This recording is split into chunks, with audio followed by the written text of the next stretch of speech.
God as Mother. Sri Aurobindo. Human conceptions of the divine divide themselves first into the worship of the formed and the aspiration towards the formless, secondly, into the adoration of the qualified and the urge of the rarest spirits towards the unqualified, the absolute. For all these stages, the tantric worship and discipline provides. How can the formless invest himself with form? Asks the religious rationalist. The universe is there to reply. Hinduism worships Narayana in the stone, the tree, the animal, the human being. That which the intellectual and spiritual pride or severity of other religions scorns, it makes its pride and turns into its own form of logical severity. Stocks and stones, the quadruped and the human being, all these are equals in God, our brothers in the divine, forms that the omnipresent has not disdained to assume.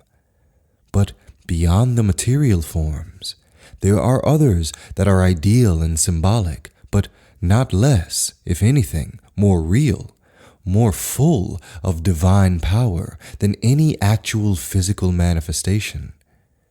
These are the mental images in which we worship God. The Hindu believes that to whatever form he brings his devotion, the love of God is bound to assume and vivify it. And we cannot say that the belief is irrational. For if there is a consciousness in the universe and transcending it, which answers to the yearning of all these creatures, and perhaps itself yearns towards them with the love of the father, the mother, the friend, the lover, and a love surpassing all these, then it is idle to suppose that it would assume or create for its own pleasure and glory the forms of the universe, but would disdain, as an offense to its dignity or purity, those which the love of the worshipper offers to it, and which, after all, itself has formed in his heart or his imagination. To these mental forms, mental worship may be offered, and this is the higher way. Or we may give the material foundation, the pratishta, of a statue or pictured image to form a physical notice for a physical act of worship. In the formless, also we worship God in His qualities, in His love, power, bliss, wisdom, in the great cosmic principles by which He manifests Himself to the eye of knowledge. We worship Him as the impersonality manifested in these things, or the personality containing them, and we rise at the apex of the pinnacle into that which is not only formless, arupa, but nirguna, qualityless, the indefinable, anardasayam of the Gita. In our human ignorance, with our mental passion for degrees and distinctions, for superiorities and exclusions, we thus grade these things and say that this is superior, that is for ignorant and inferior souls. Do we know? The theist looks down with reprobation on the form-adoring, man-worshipping idolater and polytheist. The Adwaitin looks down with a calm and tolerant indulgence on the ignorance of the quality-adoring, personality-bemused theist. But it seems to us that God scorns nothing, that the soul of all things may take as much delight in the prayer of a little child, or the offerings of a flower, or a leaf before a pictured image, as in the philosopher's leap from the summit of thought into the indefinable and unknowable, and that he does best who can rise and widen into the shoreless realization, and yet keep the heart of the little child and the capacity of the seer of forms. At any rate, this is an attitude towards which these hymns to the goddess bring us very near. They are full of the glories of her form, her visible body, full of the thinker's perception of her and all the shapes of the universe, full of the power of her psychological aspects, pervaded too by a sense behind and often expressed of her final unity and transcendence. Mr. Avalon brings this out with great force and vividness in his introduction, but it should manifest even to a careless reader of the hymns. Take the following passage. Reverence to her who is eternal, Raudra.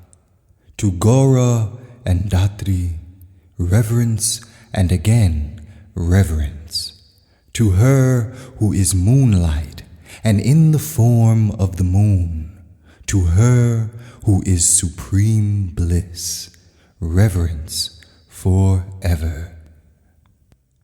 This is from the famous hymn in the Chandi Mahatmya, deservedly one of the best known in sacred literature, but everywhere we find the same crowding of different aspects. In a hymn of which the 11th verse is a sensuous description of the physical goddess. O Gauri, with all my heart I contemplate thy form, beauteous of face, with its weight of hanging hair, with full breasts and rounded slender waist, holding in 3 hands a rosary, a pitcher and book, and with thy 4th hand making the Janana Mudra. Mark how the close passes naturally into the psychological symbolism of the form. The 9th is a remarkable piece of yogic imagery. O Mother, like the sleeping king of serpents, residing in the center of the first lotus, thou didst create the universe. Thou dost ascend like a streak of lightning, and attainest the ethereal region. And the opening is the highest philosophy expressed with great poetic force and interspersed with passages of the richest poetical color. The cause and thinker of the world, she whose form is that of the Shabda Brahman, and whose substance is bliss. Thou art the primordial one, mother of countless creatures, creatrix of the bodies of the lotus-born, Vishnu and Shiva, who creates, preserves, and destroys the worlds. Although thou art the primordial cause of the world, yet art thou ever youthful. Although thou art the daughter of the mountain king, yet art thou full of tenderness. Although thou art the mother of the Vedas, yet they cannot describe thee. Although men must meditate upon thee, yet cannot their mind comprehend thee. This hymn is quoted as culled from a tantric compilation, the Tantra Sara. Its opening is full of the supreme meaning of the great Devi symbol. Its close is an entire self-abandonment to the adoration of the body of the mother. This Catholicity is typical of the whole tantric system, which is, in its aspiration, one of the greatest attempts yet made to embrace the whole of God, manifested and unmanifested, in the adoration, self-discipline, and knowledge of a single human soul. But certain races have the function more evolved or more ready for evolution than the generality of mankind, and it is these that will lead in the future evolution. In addition, the race has a mighty willpower which comes from the long worship of Shakti and practice of the Tantra that has been a part of our culture for many centuries. No other people could have revolutionized its whole natural character in a few years as Bengal has done.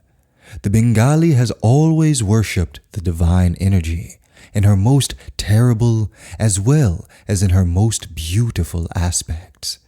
Whether as the beautiful or the terrible mother, he has never shrunk from her, whether in fear or in awe. When the divine force flowed into him, he has never feared to yield himself up to it and follow the infinite prompting, careless whither it led. As a reward, he has become the most perfect Adhara of Shakti, the most capable and swiftly sensitive and responsive receptacle of the infinite will and energy the world now holds. Recently, that will and energy has rushed into him and has been lifting him to the level of his future mission and destiny. He has now to learn the secret of drawing the mother of strength into himself and holding her there in a secure possession. That is why we have pointed to a religious and a spiritual awakening as the next necessity and the next inevitable development. The idea of a spiritual motherhood is an eternal truth which has been recognized for ages past, both in Europe and in Asia. The distinction I have drawn between the physical relation and the psychic and spiritual relation is also not a new invention.